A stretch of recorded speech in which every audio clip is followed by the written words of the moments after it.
Энэ бол Норгийн хамгийн анхны контент. Бид зөвхөн Norg Stories-оор дамжуулан өнгөрсөн 3 жилийн хугацаанд нийт 6 удирлын туршид нийгэмдээ салбартаа Монголдо гэрэл нэмж өөрчлөлт авчирсан, асуудал шийдсэн, бусдыг сайн сайхан дуурайлсан гайхалтай 60 эрх мэнд түүхийг хуваалцлаа.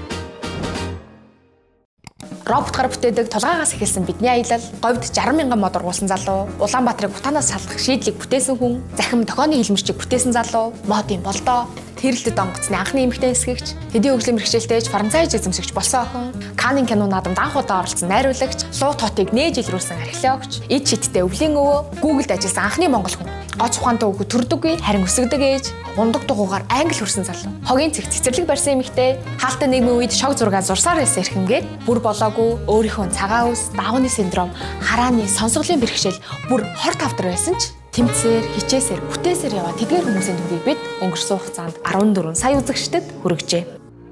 Бид тунуудахгүй Norg Stories-ийн 7 дахь улирлыг эхлэж байгаа тул таны амьдралд гэрэл нэмж өөрчлөлт авчирсан. Мөн дээрээс нь үргэлж шийдлийг санал болгож яадаг тэдгээр эрхмүүдийг энэхүү бичлэгийн дор мишаа хийгээрэй. Бидний дунд чимээгүй оршиж байдаг тэдгээр баатруудын хийж бүтээсэн ажил үйлсийг илүү олон хүнд хүргэцгээе. Norg Stories-ийн өмнөх дугааруудыг та бүхэн дээрх линкээр дарж үзээрэй.